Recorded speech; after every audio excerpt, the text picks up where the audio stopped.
很多年前，武圣人千沧海身背青索紫影雌雄双剑，行走于江湖。其人多古怪，他的剑从不出鞘，却以诡异焚心掌震烁武林，无人能敌。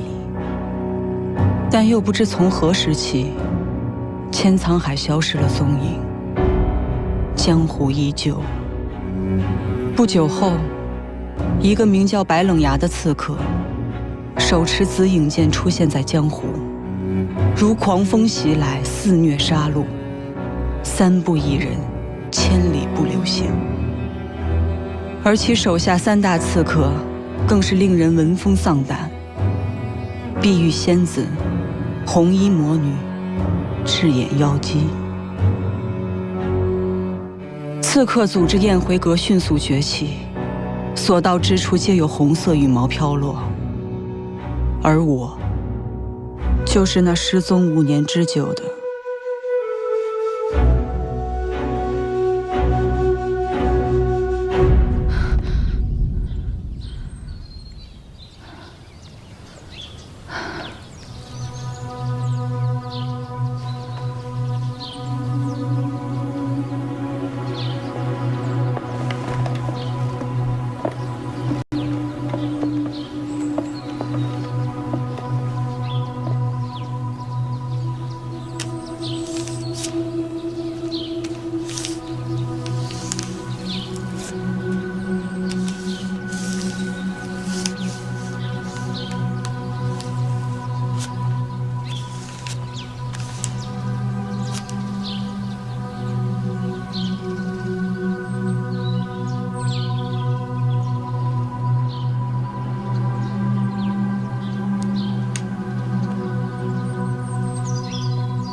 什么时辰了？怎么老爷还未归来？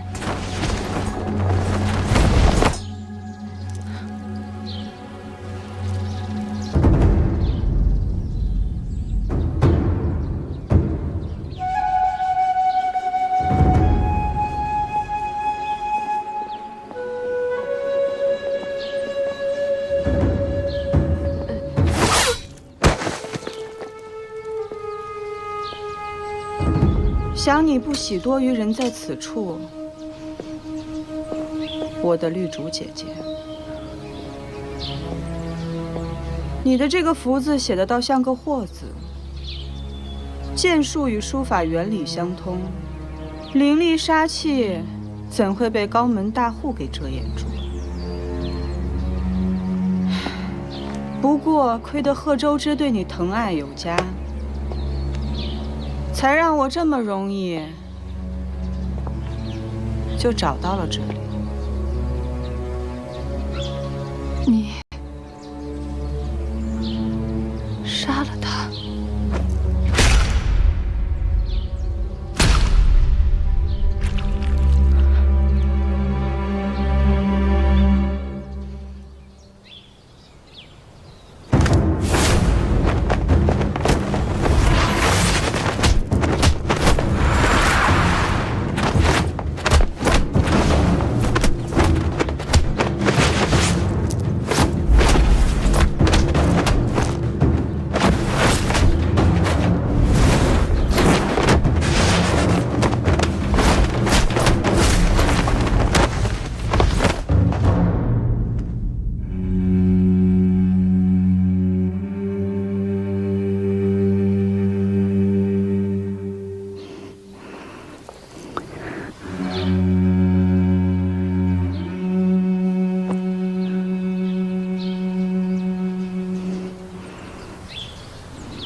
刚巧最近得到一批新茶，芽叶细嫩，色嘴香幽。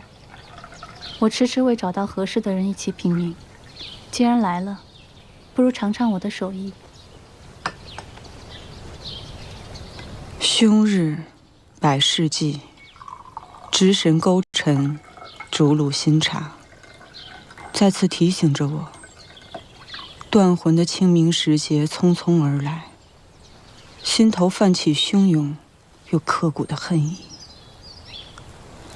而眼前身披温润外衣的女人，再美丽，也遮掩不住她身上散发出来的杀气。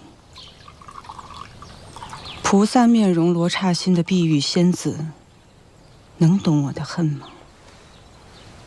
今日，无论皇帝如何预言阻滞不前的凶事，我都是为他而来，到死都不会原谅的。能藏身在贺家，也算是你的福分。我知晓，你若活着，必会找我报仇。这是我的报应。但愿你看在孩子的份上，能仁慈放过我们。仁慈？当年在岳云村，燕回阁上下可曾对我仁慈过？你可曾为我腹中的孩子求过一句情？我的仁慈，在5年前就已经彻底死了。你我自幼被白冷雅收养，从小一起长大，本应是彼此至亲之人。过去是我愧对于你，如今我归隐在此，怀有身孕，方知你当初离开燕辉阁的用意。这些年，我时常想起当初对你的背叛，你找我报仇是理所应当。燕回阁的碧玉仙子何时变得如此天真烂漫了？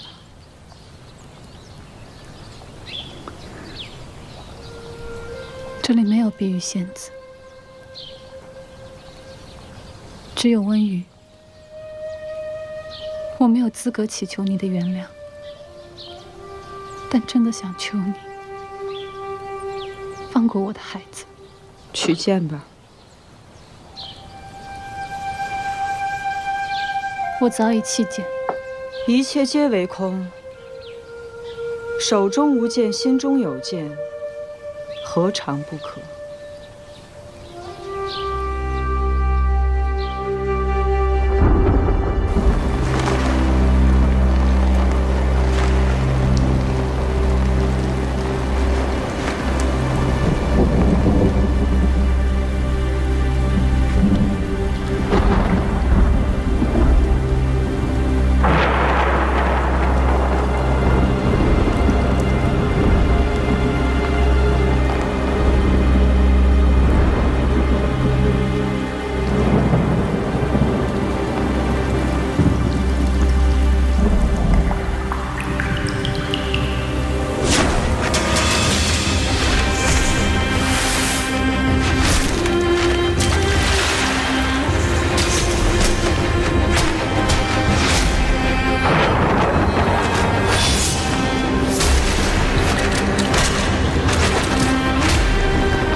天就要放晴了，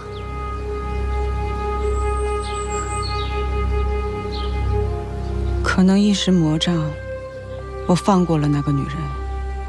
不，我放过的是她还未出世的孩子。5年间，我做着同一个梦，我梦见女儿追蝶入花。我忽然间想起，仇恨令人冷血、强大，甚至癫狂。但不会让我忘记让燕回阁血债血偿的真正意义。5年前的夏至庙会，诸事皆宜，唯忌会亲友，于是勿去。花开自有时，来也终须来，唯来日无期，恐不言而知。那夜，处处禅响都遮盖不住岳云村上下的凄厉呼救，以及我剜心之痛的绝望。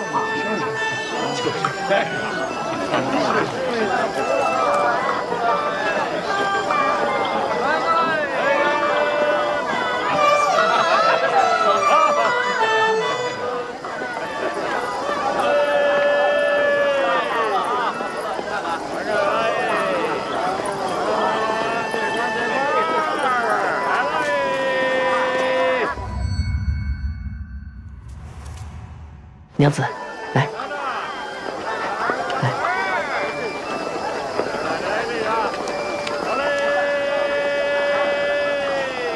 哎，慢点。相公，我想出去走走。娘子，你是不是哪里不舒服？不是，我只是想一个人出去透口气儿，很快就回来。这个橘子，我回来再吃。好。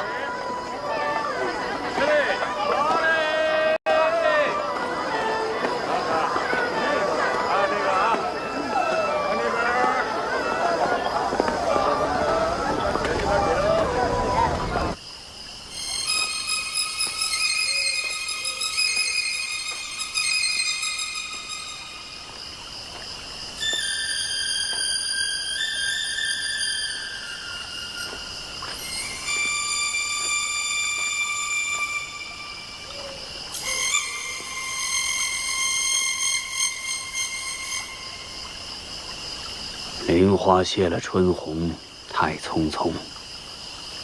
无奈朝来寒雨，晚来风。胭脂泪，香留醉，几时种？自是人生长恨水长东。我的药姬，好久不见。你怎会出现在此处？我来看你最后一眼。岳云村的村民朴实善良，我求你，不要在这里动手。快要临产了，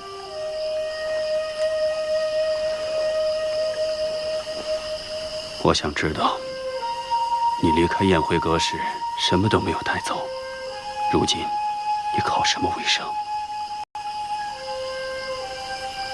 我双手双足健全，还算勤快。之前就在戏台班子里打杂，不过最近只能做一些缝补戏服的小事，全都靠他在外唱戏养家糊口。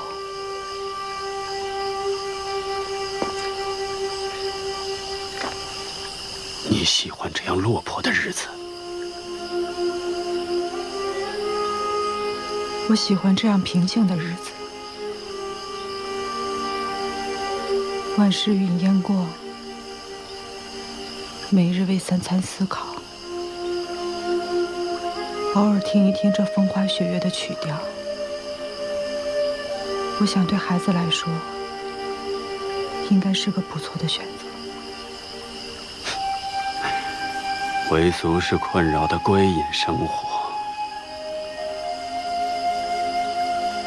我一直想要这样的生活，而且你一直都知晓。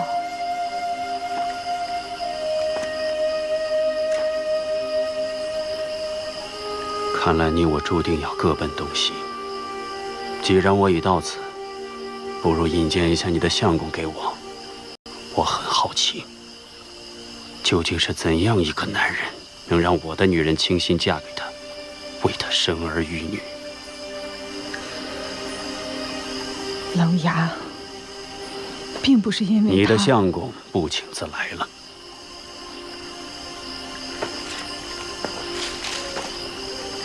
想必这位就是林公子吧？娘子，这身子无碍吧？我见你许久未回，便寻来看看。无碍。只是刚才回来的路上，刚好遇见过来探望我的父亲，所以就耽搁了点时间。是岳父大人。这来，拜见岳父大人。方才实在是唐突了，真没想到今天能在这儿见到您，招呼不周，请您见谅。不需繁文缛节的客套话，我向来随性，今日也是忽来兴致，想来看看女儿过得如何。相公，你快要上台了，快去准备吧。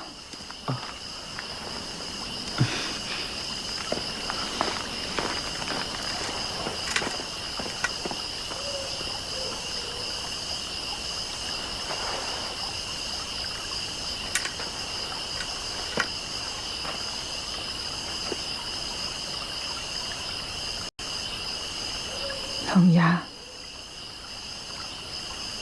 其实我只是想……如果这是你的选择，我没有任何意见。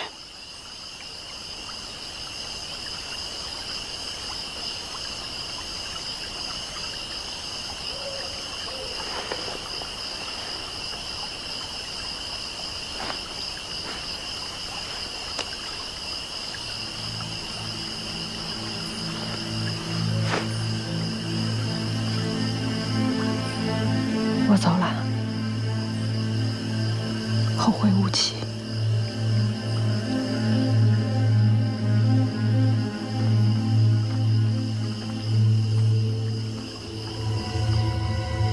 公举，现在要他一步，你莫到那里安身别了。要抬几步，此处不能安身，故意不到南湖镇去吧。有理。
你已经睡了5年之久，双腿如同婴儿般，你需要重新开始。我的孩子呢？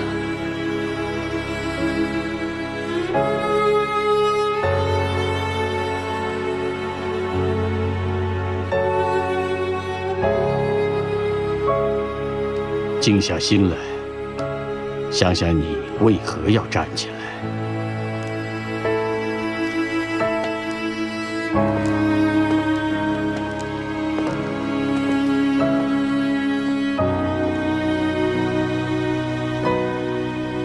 闭上眼睛，我依旧能感受到被青索剑刺入胸口的绞痛。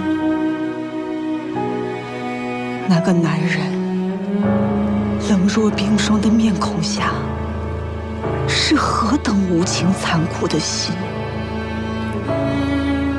时今无再进，又遇三伏时，愈演愈烈的蝉鸣无时不在提醒着我为孩子报仇雪恨。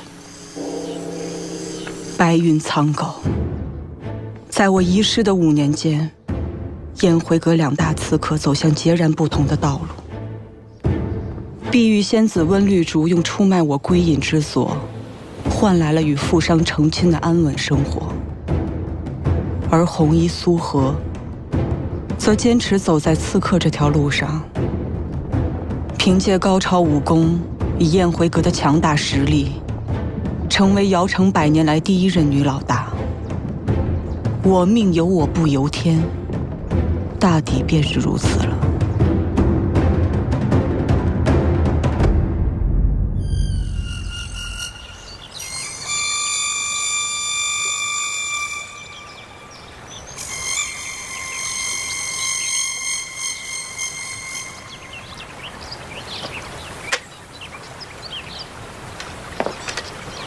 他肯放过温绿竹，并非只是看在交情之上。你要留心，他会来找你报仇索命。如果你需要我的帮忙，我会。你是觉得我会逃，还是会祈求你的保护？那个女人应该要报仇，这就是报仇雪恨。但她又何尝不是一个身背罪孽的人？若是碰面，不是他死，便是我亡。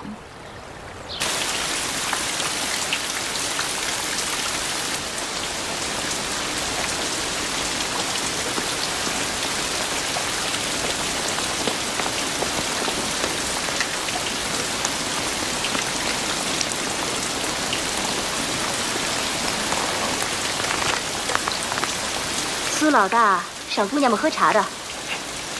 谢苏老大。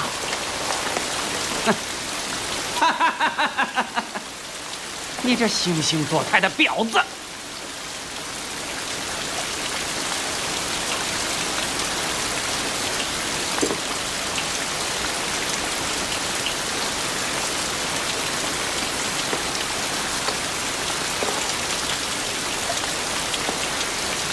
王老板对我有什么不满，大可提出，无需藏掖。自古以来，这地盘都应该是我们男人做主。可你们这些人啊，一个个的没了男人的尊严，像狗一样舔女人屁股。说完了。说完了。王老板，您能不能解释一下？为什么这些人就不能向我低头呢？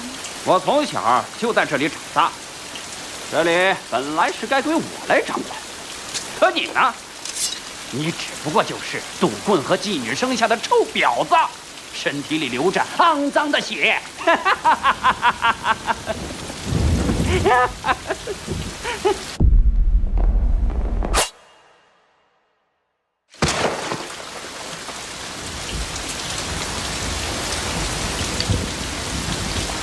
身为老大，我时刻以你们的利益为重。更愿意倾听你们提出的任何不满。但今后，如果再让我听到半字关于诋毁我母亲的流言，下场就是这样。现在，谁还有异议？我有异议。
秋雨萧瑟寒凉，枫叶摇落寒露。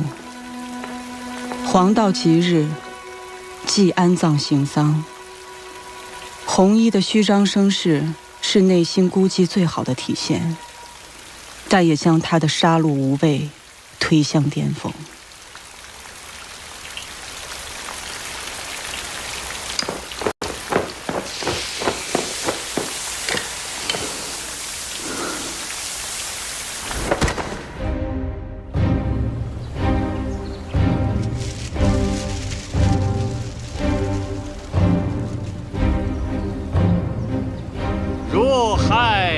苍生，命在自选。若自无悔，洗涤罪孽。千千万物，浩浩正气。放生山水，任彼此逍遥。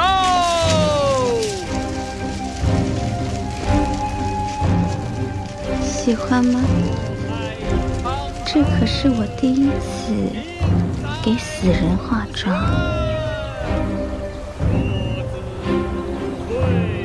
打算把你献给河神。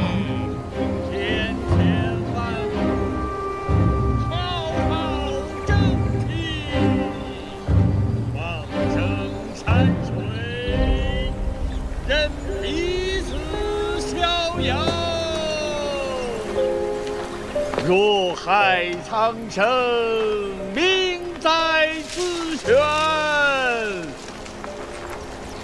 若自无悔，洗涤罪孽。千千万物，浩浩正气。开棺，放生山水，任彼此逍遥。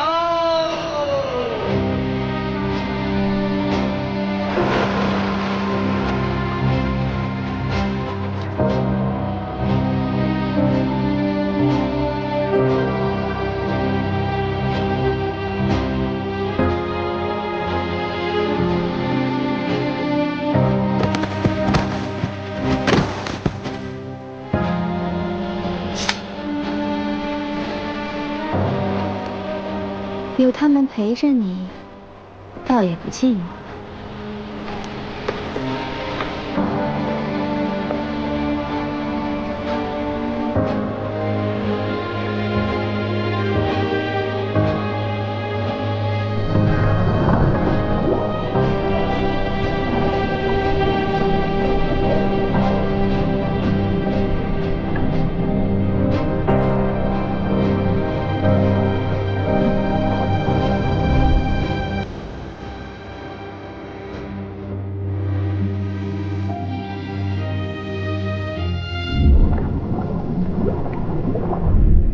所谓放下，便是提出永分分死，是非心，得失心，执念心。放下，法法自在。善恶一念间。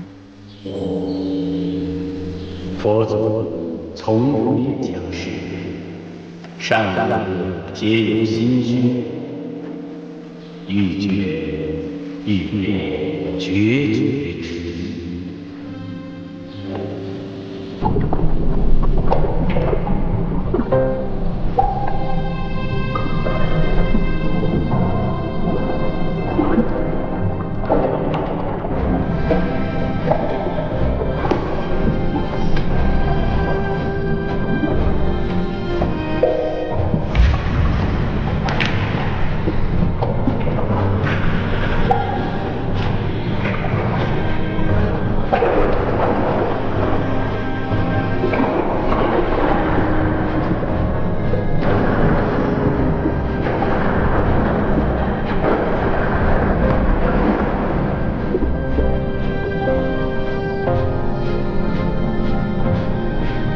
在我的记忆中，苏荷以水葬送别一人，还是他那在妓院将他养大的母亲。艳美红衣，遮掩此生的血与泪，河水能够洗涤罪孽，说来当真是令人伤感的经历。但我又何尝不是？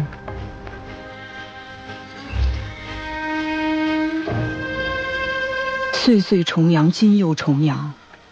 苏荷一定会来长亭祭奠母亲，一切终要做个了结。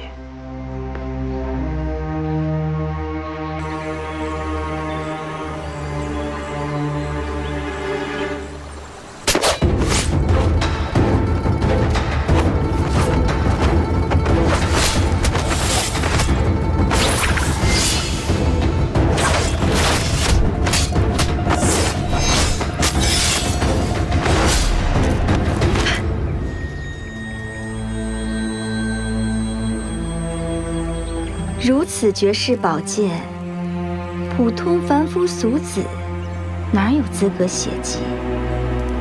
所以我觉得空寂来做这事儿，再合适不过了。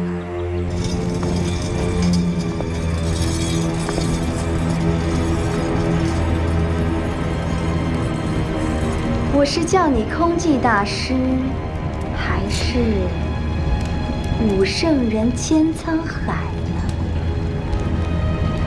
你的好徒弟玉如一，此刻已被我献给河神。静观万物，长生道，坐等花开，即落时。禅机已到，动手吧。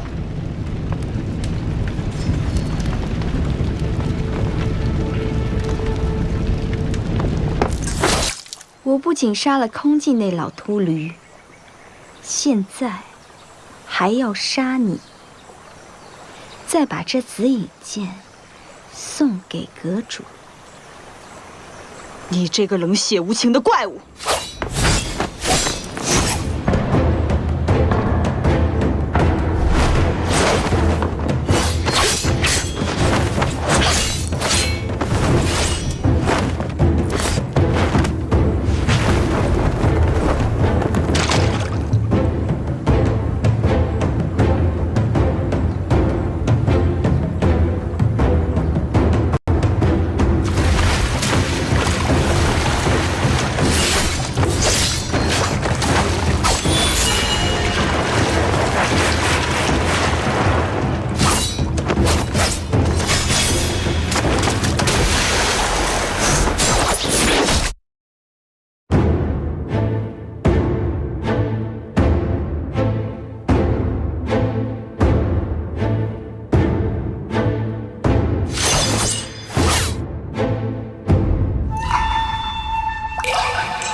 知道当年我为什么没有死吗？我的五脏六腑异于常人，常人的心口在左，而我的在右。佛陀难渡无缘之人，这便是你的宿命。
前心造，后心报，何有托事？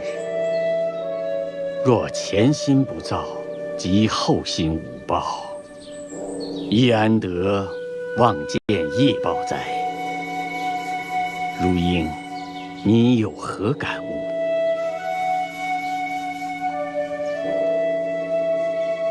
罪由心生，所受报应何时能够解脱？若心能保持清净，从善解脱，依善而生，从何而来望见执着与业报？大师，千沧海当年是如何放下江湖恩怨的？你可曾听闻“掌过不留痕，风过树摇，人化尘”的焚心掌？千沧海一切源于焚心掌，放下又归于焚心掌。焚心掌看似轻柔如风，但它强大的内力注入体内，中掌之人就会焚心化骨而亡，化作世间尘埃。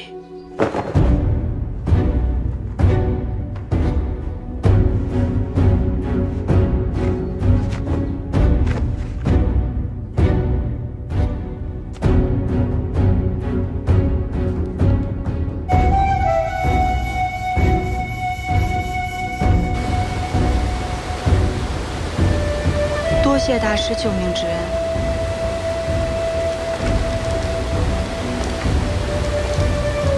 此乃子隐。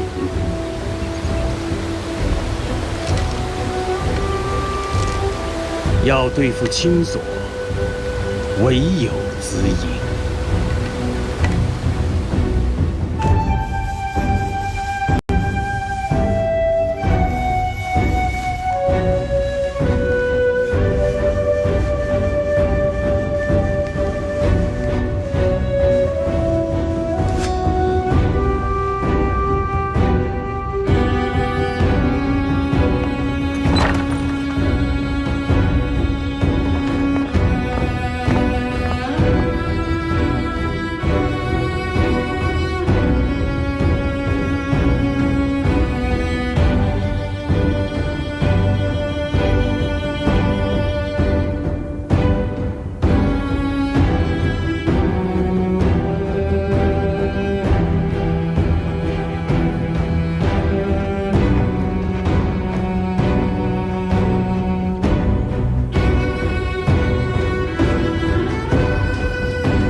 燕回阁，必须先过我这关。你是燕回阁什么人呢？我是燕回阁的小仙子，燕回阁由我守护。出招吧，赤眼妖姬，我将打败你，替代你。啊，好快的剑呀，好厉害的剑呀！赤眼妖姬果然名不虚传。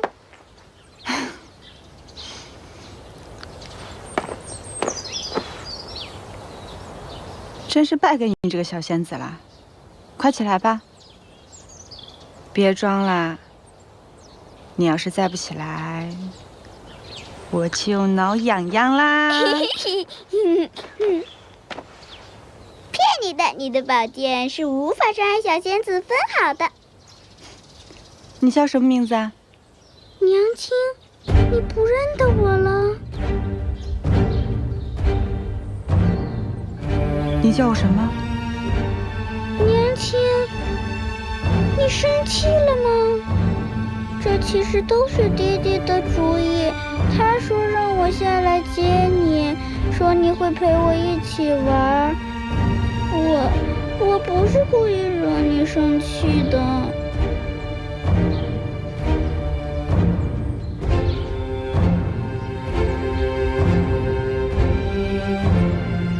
这是爹爹让我交给你的。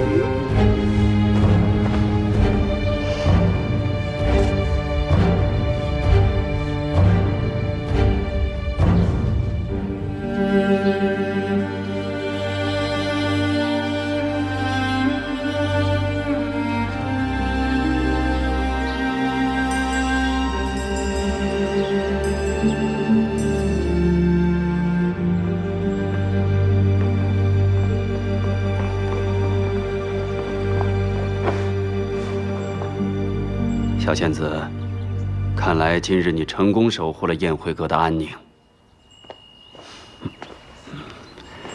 起来吧。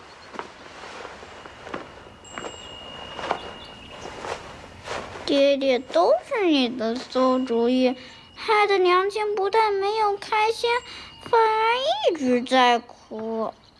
她是不是不喜欢我了？那你为什么不亲口问问你娘亲这个问题呢？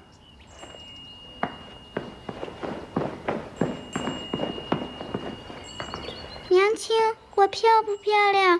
你睡觉的时候会想我吗？娘亲没有一天不在想你，怎么会不喜欢你呢？你是我见过最可爱、最漂亮的小仙子。娘亲，你才是真正的仙子呢，你比爹爹的画像还要美。只是你似乎不太喜欢笑，在画像里，你明明笑得那么开心呀。小仙子，快让你娘亲赶紧坐下。娘亲，娘亲，快坐下。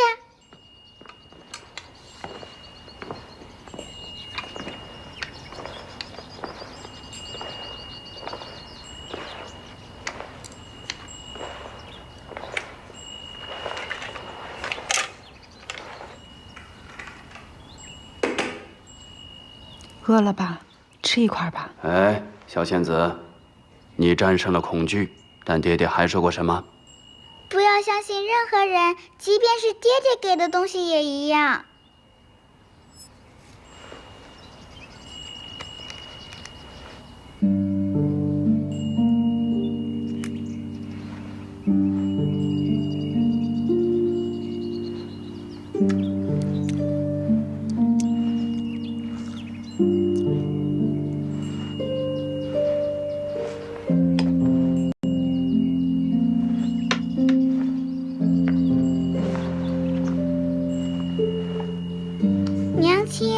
爹爹说总蹙眉会不漂亮的。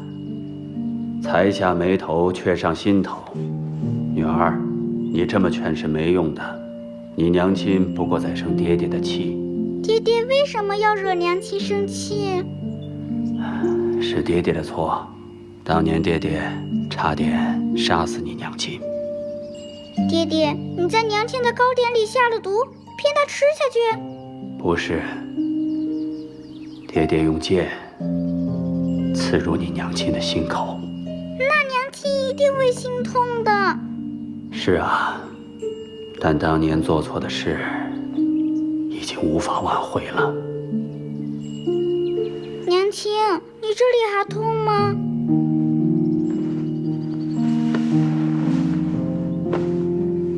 不痛啦，在娘亲看见你之后就已经不痛了。那你永远在我身边，是不是永远都不会再疼了？是啊，所以我要永远留在你身边，要不然我的心口又痛了。那我们永远都不要分开，好吗？好啊。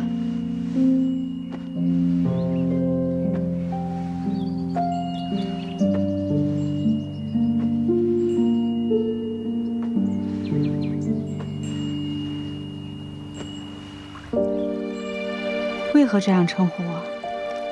如英，你的名字太过温和，不适合做一个刺客。江湖上的人都说你刀法极快，像杀红眼的妖。从今日起，你就叫赤眼妖姬。为你，我愿化身为妖姬，像今日这般不来不去、无生无死的日子，我只想与你一人度过。如玉剔透，若英绚烂，那些俗人也不配见这样的你。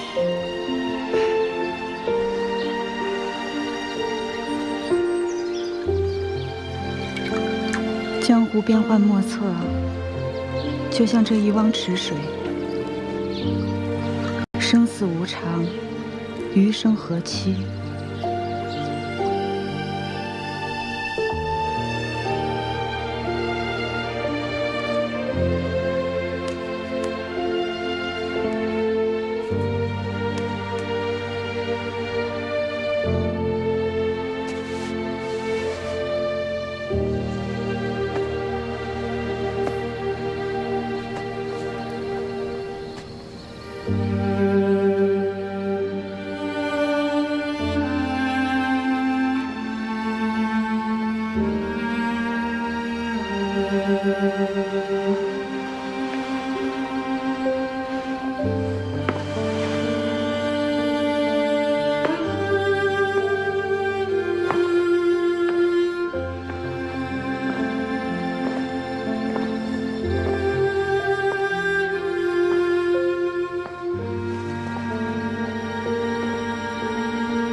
当初我一直想要紫影，结果师父却把青锁给了我。他认为你能成为真正的侠者，而不是刺客。近日你我之间会有一人，在黄泉路上与师父相见。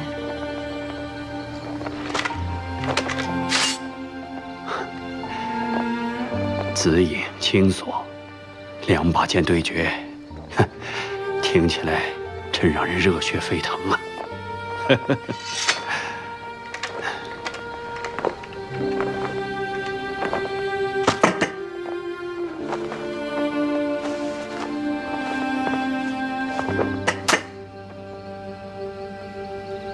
我们先喝完这壶酒。这桂花酿是我们5年前共同埋在树下的。坐吧。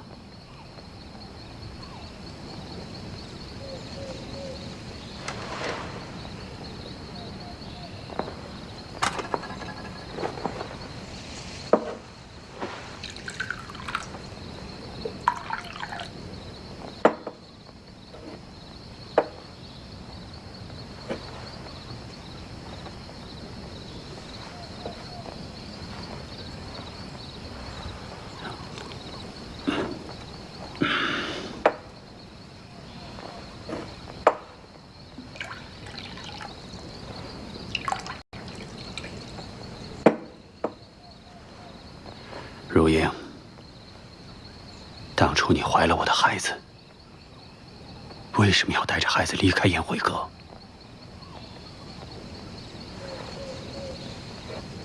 还记得我在宴会阁最后一个任务吗？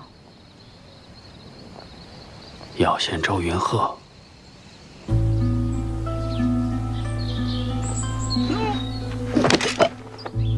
你有喜了，方才不过是害喜症状，回去好好养胎吧。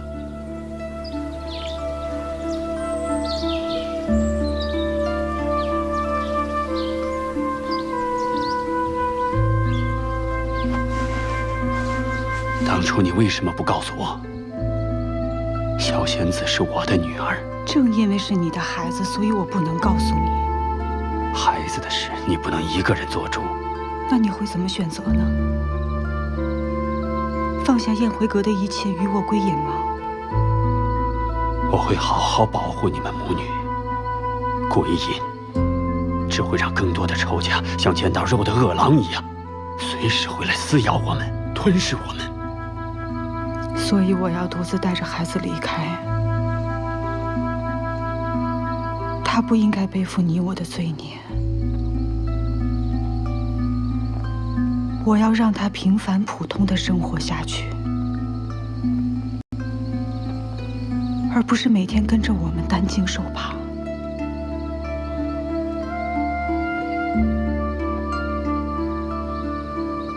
为了不被世人发现我的行踪，我假死，归隐田园。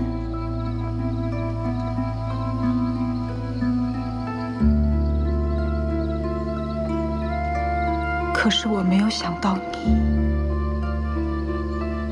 会做出如此残忍的事情。屠村在我胸口深深地插入一刀，这就是你说的，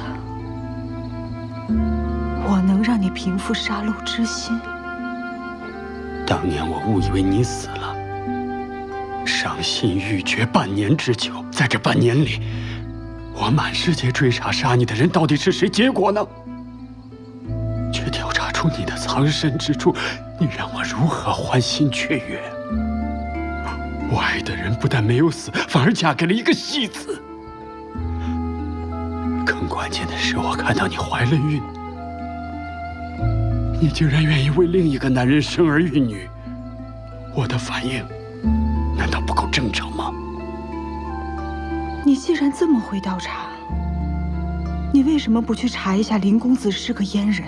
谁会去管他是不是个正常的男人？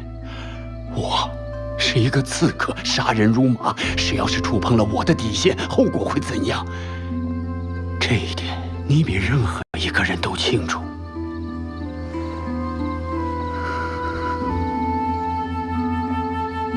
我以为你会明白，是你不明白，你对我来说是多么的重要，所以你就毁了我。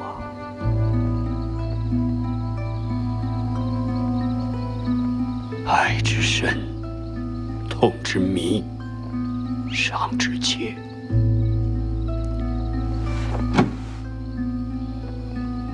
你只知道自己的痛，你有没有想过我的心？是被你硬生生的揉碎，痛彻心扉。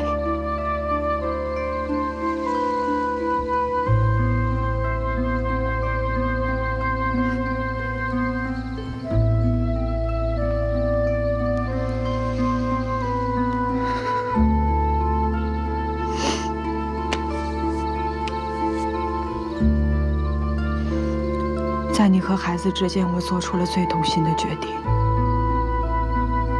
我不能让他成为下一个我，我没得选。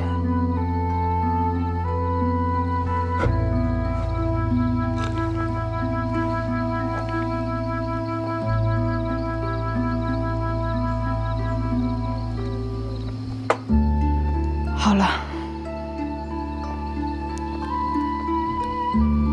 该你选择了。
师傅他老人家很寂寞，想让我去陪他。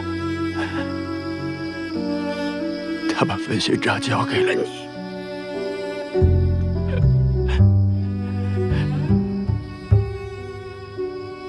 师傅知晓我向来不相信神佛，但我以明你意，此生无憾。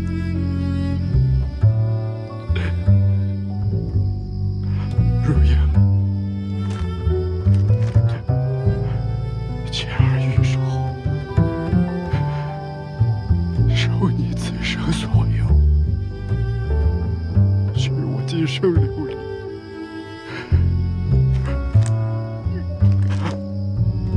如英，你愿意嫁给我吗？如英。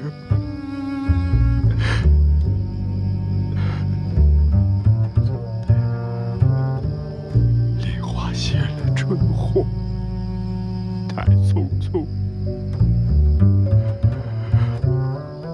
无奈招来寒雨，换来风。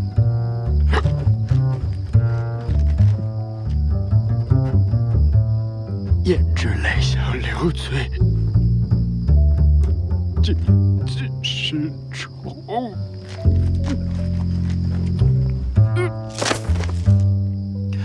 自是人生长恨水长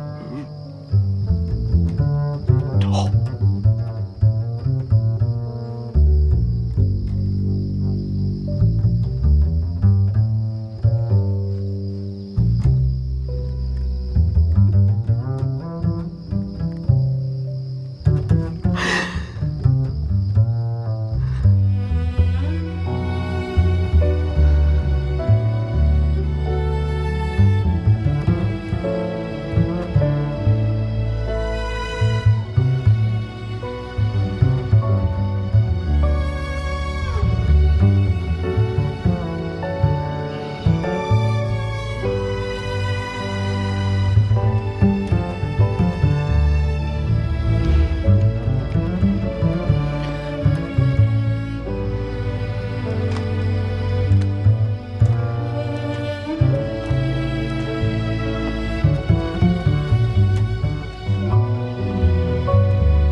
爹爹给你起了什么名字啊？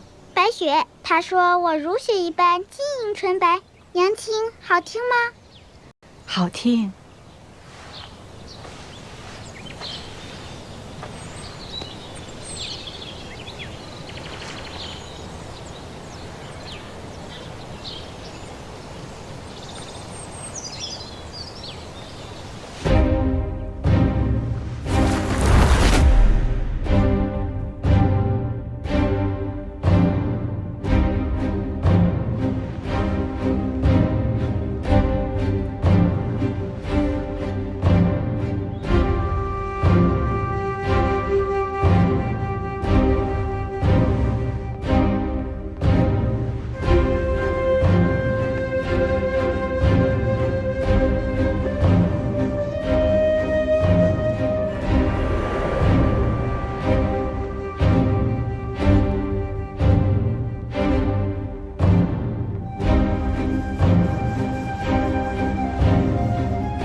为。